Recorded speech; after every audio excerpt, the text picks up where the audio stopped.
اسلام میں موسیقی اور گانے وغیرہ کے آلات منع ہے، گانا گانا اور سننا اسی طریقے سے منع ہے۔ تو آیا حدیث مبارکہ میں جو ایک جگہ پر آیا ہے کہ بچیوں نے نبی کریم صلی اللہ علیہ وسلم کے سامنے گانا گایا اور حضور علیہ السلام نے ان کو اجازت عطا فرما دی، اس معاملے میں کیا حقیقت ہے؟ اور اس کے بعد اعلیٰ حضرت رحمۃ اللہ تعالی علیہ نے جو دف کے ساتھ گانے کے جواز پر مخصوص جگہ مخصوص شرائط کے ساتھ جواز کا حکم دیا ہے، اس کے متعلق بھی انشاءاللہ جلد سنیں گے کہ آخر مکمل حقیقت کیا ہے۔ تو نبی کریم صلی اللہ علیہ وسلم کی حدیث مبارکہ کیا ہے؟ حضرت عائشہ صدیقہ رضی اللہ تعالی عنہا نے فرمایا کہ ایک دفعہ نبی کریم صلی اللہ علیہ وسلم میرے یہاں تشریف لائے اور میرے پاس دو بچیاں جو ہے نا بعاث کے آلات پر مشتمل گانا جو ہے نا وہ گا رہی تھی۔ تو جیسے ہی گانا گا رہی تھی تو نبی کریم صلی اللہ علیہ وسلم نے نا اپنا رخ انور پھیر لیا اور حضور علیہ السلام اپنے بستر پر جا کر لیٹ گئے۔ تو یہی ماجرا حضرت سیدنا ابو بکر صدیق رضی اللہ تعالی عنہ نے جب دیکھا تو ان بچیوں کو ڈانٹا کہ تم نبی کونین صلی اللہ علیہ وسلم کے سامنے گانا گا رہی ہو، یہ مناسب نہیں ہے، کیوں حضور علیہ السلام نے گانے سے منع کیا ہے اور اس طریقے سے جو ہے نا حضور علیہ السلام منع فرماتے ہیں، تم لوگوں نے ایسا کیوں کیا؟ تو حضور علیہ السلام نے نا ان بچیوں کو کہا اور حضرت سیدنا ابو بکر صدیق رضی اللہ تعالیٰ عنہ کو کہا کہ ابو بکر چھوڑ دو، آج جو ہے نا وہ عید کا دن ہے، خوشی کا موقع ہے، ان بچیوں کو کیا ہے گانا گانے دو۔ اب اس کے بعد حضرت سیدنا عائشہ صدیقہ رضی اللہ تعالیٰ عنہ فرماتی ہیں کہ میں نے ان بچیوں کو اشارہ کیا کہ وہ چلی جائیں تو وہ چلی گئی۔ اس کے بعد نبی کریم صلی اللہ علیہ وسلم کیا ہے آرام فرما رہے تھے اور پھر مسجد کے اندر چاروں طرف سے کیا ہے بچوں کا بڑوں کا ہجوم لگا ہوا تھا اور مسجد کے اندر لوگ تیر تلوار بازی کیا سیکھ رہے تھے۔ جیسے آج لڑائی کے لیے بندہ جاتا ہے نا، پہلے مشق کرتا ہے، سیکھتا ہے، اسی طریقے سے لڑائی کرنے کے اعتبار سے جو ہے نا وہ سیکھ رہے تھے۔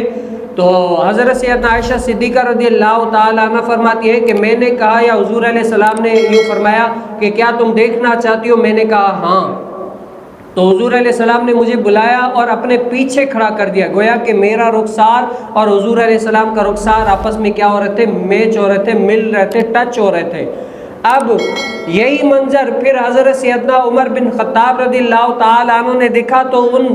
لوگوں کو ڈانٹا۔ حدیث مبارکہ میں آئے کہ کنکریاں بھی چھوٹی ماری کہ مسجد کا تقدس پامال کر رہو، یہ اگر تمہیں کھیل کرنا ہے یا اسی طریقے سے آلات کا استعمال کرنا ہے، سیکھنا ہے یا کچھ بھی کرنا ہے تو اللہ تعالیٰ کے گھر کے علاوہ تم کرو۔ تو نبی کونین صلی اللہ علیہ وسلم نے اس کو بھی اجازت دی کہ نہیں کرنے دو، کیونکہ یہ اسلام کے لیے لڑ رہے، اسلام کی جہاد کریں گے، دین کے لیے لڑیں گے، تو ان کو کیا ہے مشق کرنے دو۔ اب یہاں پر جو حدیث مبارکہ میں آیا، پہلی بات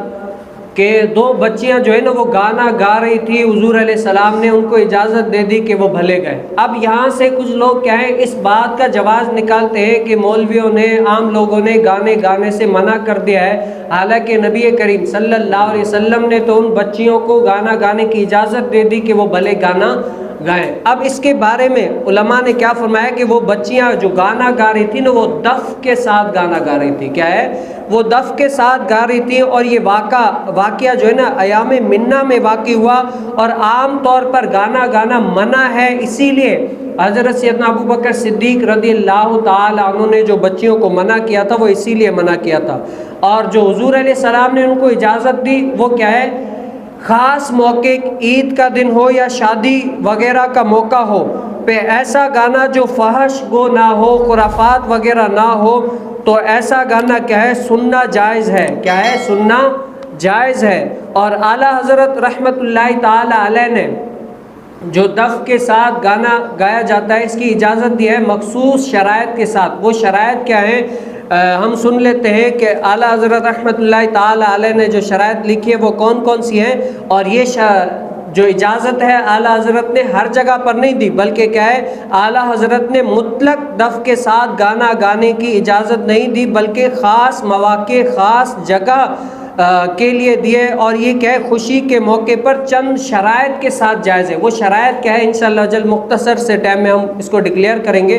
نمبر پہلا کیا ہے کہ دف پہ جلاجل جھانجھن وغیرہ نہ ہو، جیسے گھنگرو وغیرہ لگائے جاتے ہیں جو بجتے ہیں، تو اعلیٰ حضرت رحمۃ اللہ تعالی علیہ کیا فرماتے ہیں کہ وہ جلاجل گھنگرو وغیرہ اس دف کے اوپر لگے ہوئے نہ ہو۔ اور نمبر دو کیا ہے کہ دف کو عورتیں ہی بجائیں، مرد نہ بجائیں، عورتیں بجائیں یا بچیاں بجائیں یا کم سن جو کم نسب والی عورتیں ہیں وہی بجائیں گی، اس کے علاوہ اور کوئی نہ بجائیں گی۔ اور یہ بجانے کا مقصد ایک خاص کیوں بجایا جاتا ہے، اجازت کیوں دیا ہے، تو اعلیٰ حضرت رحمۃ اللہ تعالی علیہ فرماتے ہیں